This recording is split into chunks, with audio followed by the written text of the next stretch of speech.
l'aspect préventif, puis l'aspect diagnostic, analyse et diagnostic de la maladie de l'environnement, et puis pour les malades très gravement touchés, essayer de développer une clinique de médecine environnementale.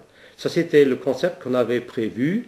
Et en l'an 2000, j'avais alors introduit au Parlement luxembourgeois, en tant que député, j'avais introduit une motion au gouvernement qui l'invitait justement à développer ce concept de médecine de l'environnement, ce concept global.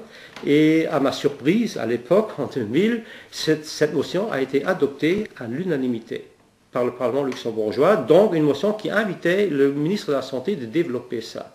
Alors, en 2001, il a invité les médecins luxembourgeois, à base volontaire évidemment, à participer à des cours, à une formation en médecine de l'environnement, qui a été une formation qui a été faite en collaboration avec le Berufsverband Deutsche Umweltmedizin, donc avec l'association médicale des médecins de l'environnement allemand, et elle s'est terminée en octobre 2002.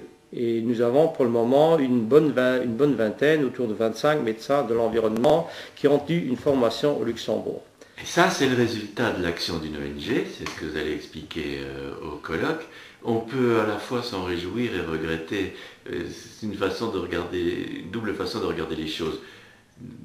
Se réjouir que les associations de patients deviennent des interlocuteurs valables et regretter qu'elles soient obligées de le faire, qu'elles aient été obligées de le faire. Oui, c'est évident. Et il faut bien voir que dans la médecine dite classique, dans la médecine dite conventionnelle, il a subsisté très longtemps, et même je dirais jusqu'à aujourd'hui quand même, en majorité, une médecine purement curative qui essaie de traiter des symptômes. Et dans la médecine actuelle, malheureusement encore, il y a une prédominance d'une approche purement de traiter des symptômes et non de voir où sont les causes des maladies. Et ça, c'est le problème pour les malades, parce que si on ne va pas où sont les causes des maladies, comment traiter correctement un patient? Or, malheureusement, et je dis encore actuellement, en grande majorité, les médecins sont là pour traiter des symptômes et ne voient pas les causes des maladies. Et ça, je pense, c'est ça qu'il faut changer.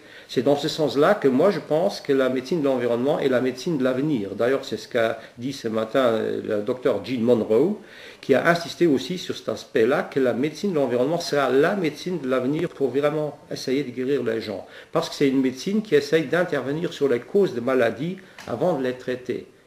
Et pour moi, dans ce sens-là, il est évident aussi que c'est la politique de la santé en général, non seulement au Luxembourg ou en Belgique, mais au niveau européen, même au niveau mondial, c'est la politique de la santé qui doit changer, qui doit enfin commencer à prendre en compte tout ce qui peut amener ces maladies-là qui sont dues à un environnement de plus en plus pollué.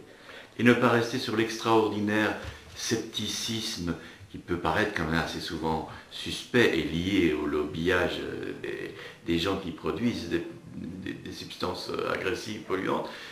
C'est extraordinaire scepticisme basé sur une conception classique de la toxicologie, des effets de seuil, enfin, tout ce que les interventions de messieurs Lenis et Michel contribuent à mettre en doute.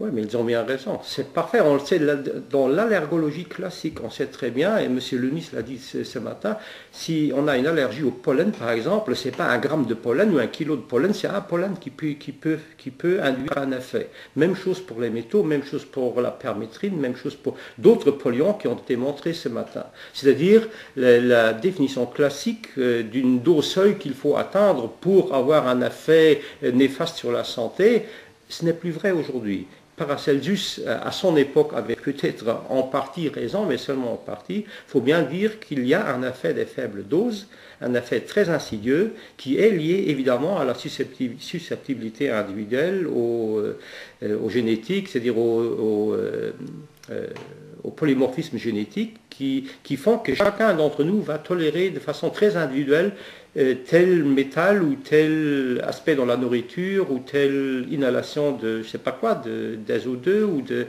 toutes ces polluants.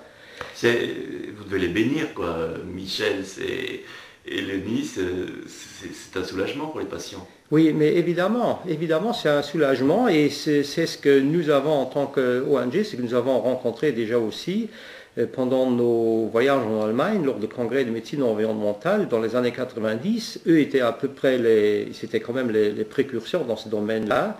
Et lors de ces congrès-là, on remarquait effectivement que ces scientifiques, ces médecins disaient les mêmes choses que nous, on avait soupçonné. Auparavant, on avait soupçonné que nous étions devenus malades par des doses très faibles d'un métal ou d'un biocide, etc., d'un pesticide. Et on a eu cette confirmation d'abord lors de ces congrès de médecine environnementale en Allemagne, et maintenant on est évidemment très content qu'il y a confirmation de tout ça dans les analyses au Luxembourg et dans les analyses de laboratoire ATGIS de M. Lenis. C'est bien clair.